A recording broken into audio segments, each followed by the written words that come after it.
Welcome to the Far and Beyond podcast, hosted by the Contracts and Fiscal Law Department at the Judge Advocate General's Legal Center and School. This podcast is for the federal government attorney navigating the complex intersection of acquisitions in fiscal law and policy. I am your host, Major Ellie Sewell. And I'm co-hosting Major Hyun Muniz. On this episode of Far and Beyond, we have two special guests with us, Mr. Adam Cottle and Miss Christine Casicurt. Thank you so much for joining us today. We're going to be talking about OTAs, or Other Transaction Authorities. Welcome back to part 2 of our conversation with Mr. Adam Cottle and Miss Christine Casicurt. If you haven't heard the first half yet, you'll definitely want to go back and check that out for the full context. Picking up right where we left off, here's the rest of our deep dive into other transactions. All of this has been fantastic. I'm learning a lot, and a lot of it is there are rules, but more like guidelines, Pirates Code here. But we're still attorneys at the end of the day, and I know a lot of the times when we're advising people, it's, well, what's the risk? The risk for what? And usually what we think, at least in acquisitions, is protest. So what is the remedy? What is the protest risk for maybe something not going quite right? Or the question of the day, right? Can you protest an OT? Because for the longest time, people believe that you couldn't. Or is that still the case? I mean, I feel like it's been a little hot in Court of Federal Claims. Maybe have ruled on that Raytheon case. Would you like to kind of share your opinions on that? There's no question you can protest the award of a prototype other transaction award or the award of a follow-on production award. So the myth that is out there, and this is actually reflected in the OT guide, that you can't protest an OT is truly a myth. The forum right now I would describe as not settled. So GAO has said that they generally will not review protests of an award or solicitation for the award of the other transaction agreements under their bid protest jurisdiction. They've said this in a number of cases. The one that's in front of me is Spartan Medical, which the B number is 419503, if we have any listeners who are dying to look that up. That came from 2021. And in Spartan Medical, they said the only exception to this general rule pertains to situations where an agency is exercising its OTA authority and the protester files a timely pre-closing date protest alleging the agency is, and here's the standard, improperly exercising that authority. Now, for those of you who are familiar with the Oracle decision in 2018, arguably GAO went further than that, but we haven't seen that recently. And that doesn't mean that GAO is not a forum for bid protests. It means that if they follow this standard, they will conduct an inquiry as to whether we appropriately used our other transaction authority. We talked earlier in the podcast about how broad 4022A is and how broad that definition of a prototype project is, but we should be concerned about making sure that we have appropriately documented the use of our authority to be able to deal with the GAO protest. We should have that anyway, but it should be clearly documented. And oftentimes we have an idea of what we're going to get as far as prototype projects when we put out our solicitation for another transaction. But as those, I'm going to say, proposals come in, but once again, they don't have to be proposals. They could be white papers, they could be demonstrations, they could be a number of different things. Whatever our first stage process is, we should be thinking about if what we received, we need to modify what we have in our files to make sure it's clear that we're acting within our authority, especially if we got that unicorn approach that we thought we were going to get, for example, an agile software product, and what we really now have is a commercial technology that's never been used in DoD before, right? So making sure that we're touching that base with respect to GAO in case that were to go there, I think is important.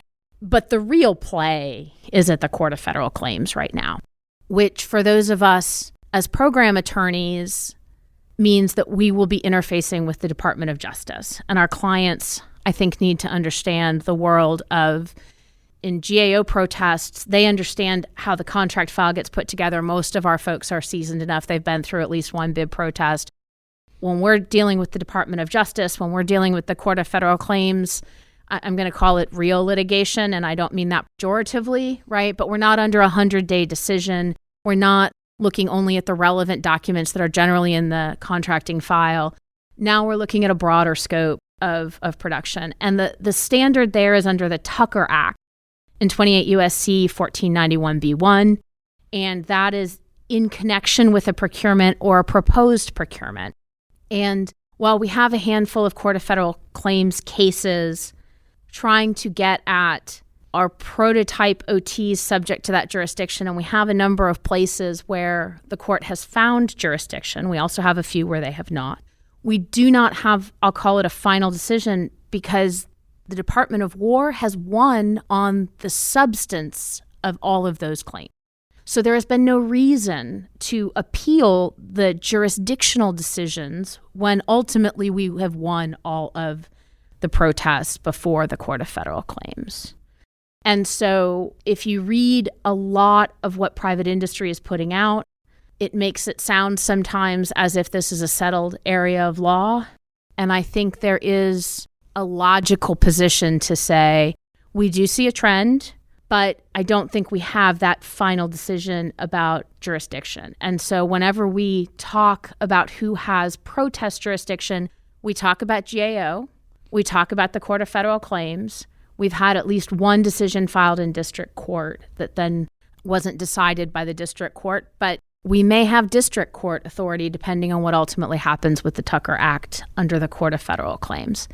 I think the best advice to program attorneys is back to what Adam said at the beginning. Are we documenting our business decisions so that we're acting reasonably and we're exercising prudent business judgment?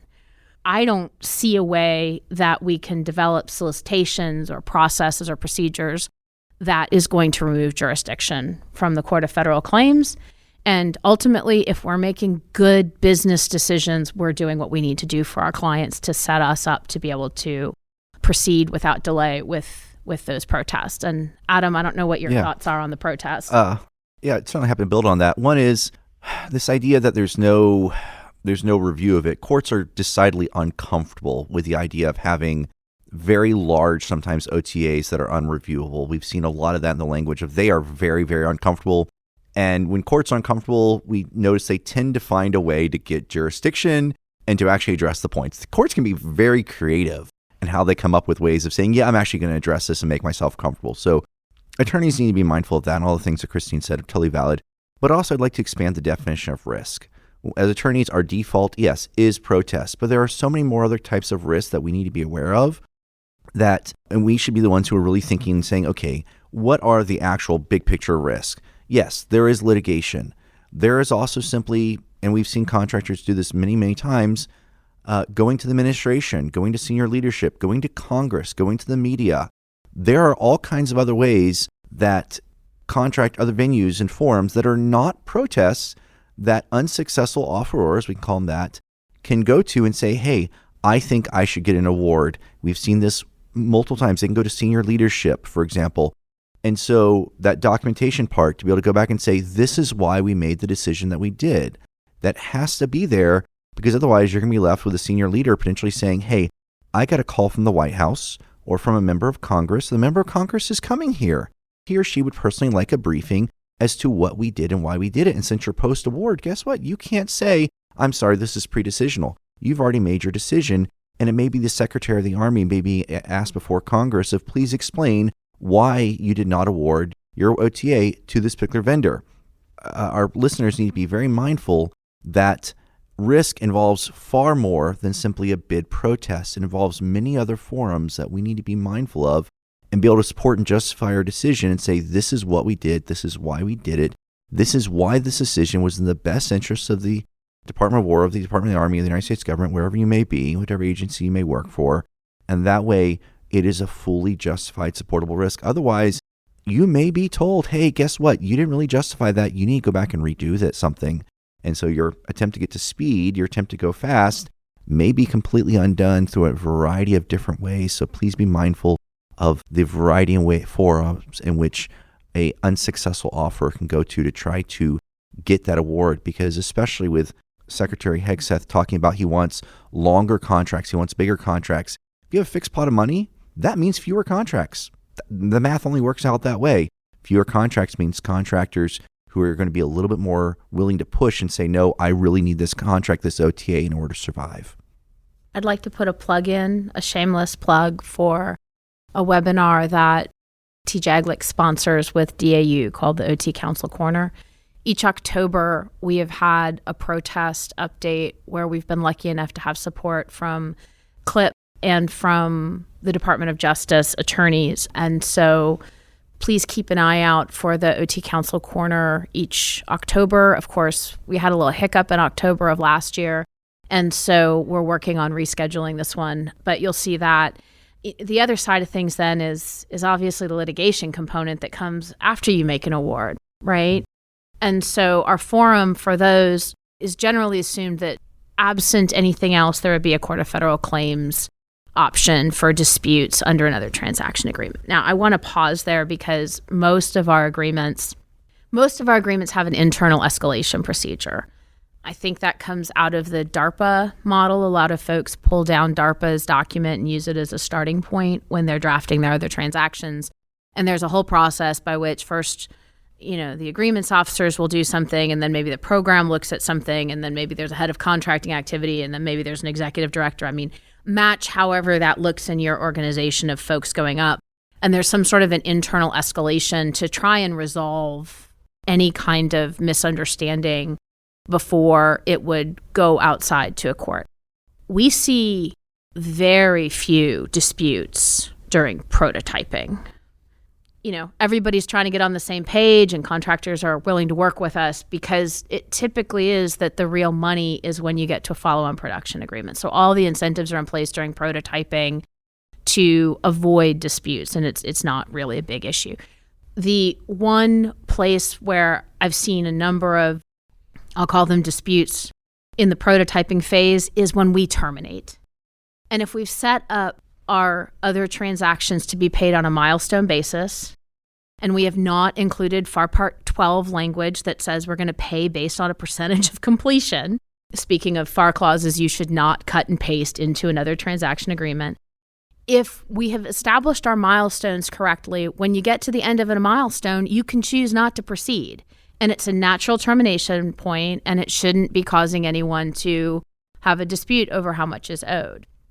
But we do see places where we have agreements officers issue terminations, and there is not agreement on how much should be paid to the performer at the time of the termination. And so if there was going to be a dispute as far as a prototype agreement, I think that's the most likely place that we as attorneys need to be keeping an eye on that. Yeah. One thing I think our commanders, though, if we ask them what the risk is, they're not going to care that much about litigation. Let's be honest.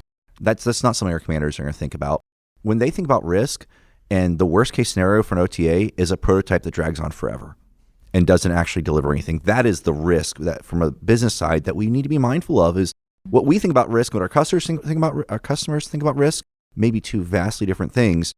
And our customers would much rather have a prototype that fails quickly within a month, 12 months, 6 months, some time frame that's fairly short of knowing this prototype isn't working, and have that bailout point and say, we're done, move on to something else. And so that's one thing we need to really, I think our listeners need to really think about is, okay, how do we structure this OTA to minimize that business risk so things don't drag on without getting a bad result at the end of it? And we've seen this with numerous Army projects over the last 30 years.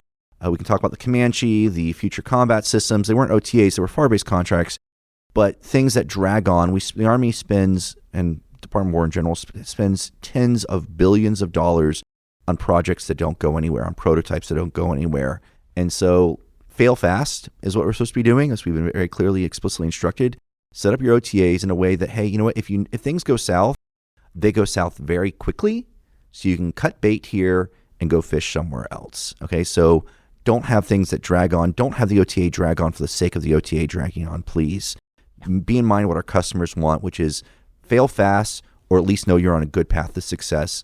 We don't want things to be going on forever and having this indeterminable, well, maybe next year we'll get a better prototype. Well, and stop thinking about, am I going to issue a base plus 4 years for a period of performance? That's not how we should be thinking about structuring other transactions if you're part of the team that is shaping the award. It should be, what is the decision point at which we need to figure out whether it fails or not? Yeah. If that's 3 months, is that 6 months, is that 9 months? Mm-hmm. And how do I build up to that, and can I stop that? Yeah. What does success look like at every point along the way? And if you aren't defining success, then you're by definition defining failure. And so if you don't have a clear idea of at stage 1, stage 2, stage 3, these are the key markers that allows me to go on, you're probably not going to be in good shape anywhere along the way. And we've got to be changing our mentality about this and making certain that we have clear markers, we have clear off-ramps. If there's a way to introduce competition along the way, even better. But absolutely understanding what is it we're trying to get to, how quickly are we trying to get to, at what cost are we trying to get to, and where do we say this is not working, move on to something else. Yeah, and on the on-ramp, off-ramp piece, so when we do competition and contracting awards, there is a due date, and if you have not submitted the proposal by the due date, it is late, and we get dinged if we let you back in. Other transactions, we don't have a quote-unquote due date unless we set our own due date. Yeah. So many of the other transaction agreements that I've worked on, we issue that problem statement, and this is the beauty of using a DIU-typed commercial solutions opening with an open-ended due date. I might start working with 2 or 3 companies to think about whether we're going to do a prototype award. I might start prototyping with them. But unless I have done something to tie my own hands, if another company comes on the radar screen that has a way to solve that problem that I want to talk to, it's not that the due date has passed and it's too late. You just pull them in. Yeah. Start talking to them. But I do think that kind of goes back to, from a leadership perspective, that mentality of how am I managing this process? Because I can absolutely be pulling in new people every week and extending out something I don't have the money and I don't have the manpower to do well. And so these are decisions that need to be made, once again, not only by the subject matter team, but by the broader team who's talking about how this is going to play out over time. I don't have those constraints, though. And so I can not move forward with someone at a certain point in time. I can just sort of suspend performance, and I do not use the word suspend in terms of a suspension and debarment. I can just say, okay, we've hit milestone A. Thank you very much. Hang out there for a bit. I can go work with another company who I think is more promising, or that I just need to have 2 companies at milestone A catch up.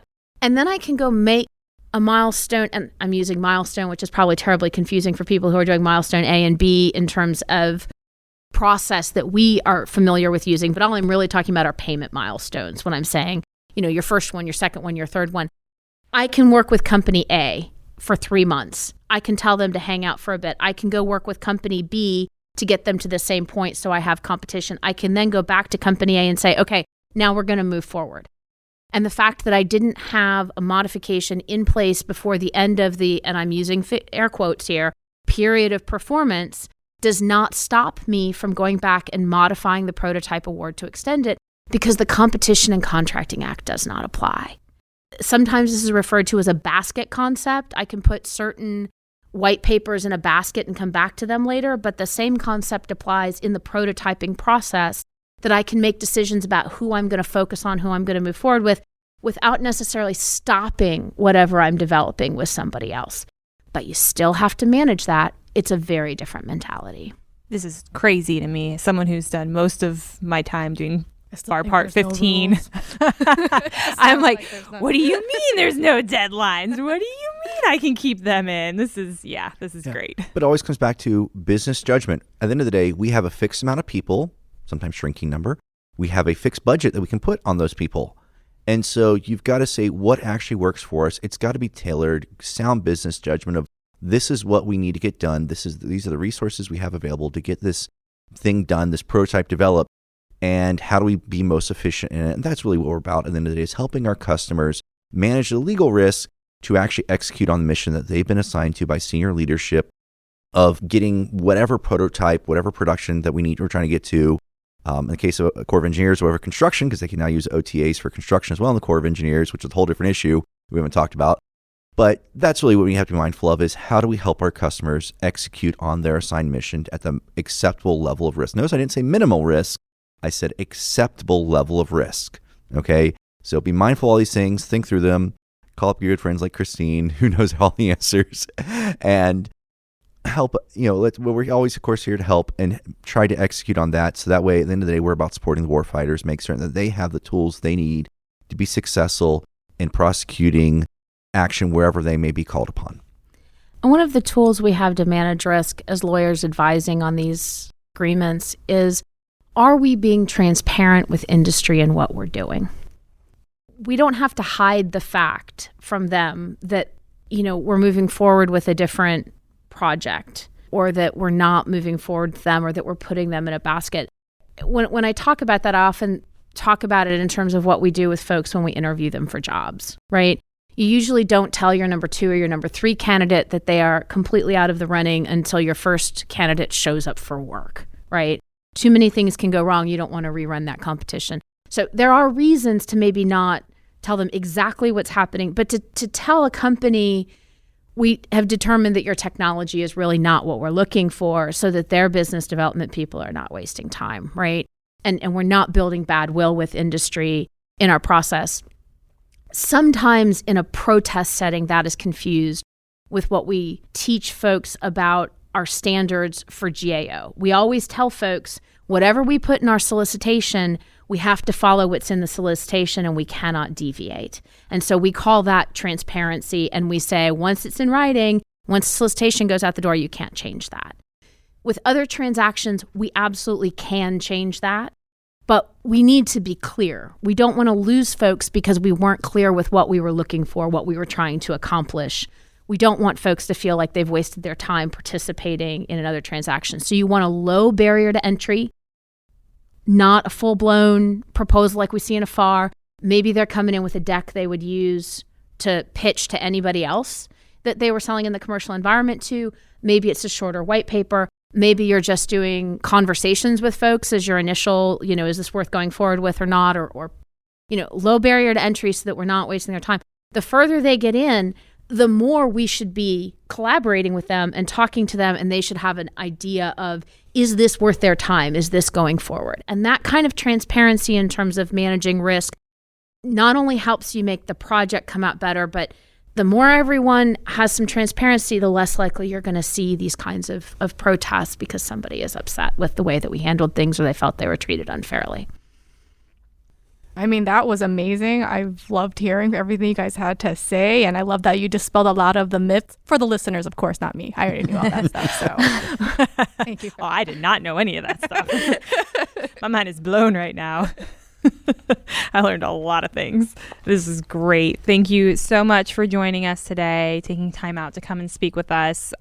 Like I said, I've just learned a lot about other transactions that I just had no idea or didn't even think about. So thank you again. Thanks for having us. Thank you for joining us today in this episode of Far and Beyond. Please make sure to follow us and subscribe on your favorite podcast platform. We love to hear from our listeners. Please continue to reach out to us on Facebook and LinkedIn. The information can be found in the show notes from today's episode. The views expressed today are those of the presenters, not that of the Judge Advocate General Corps, the Department of the Army, the Department of the Air Force, the Defense Health Agency, or the Department of War.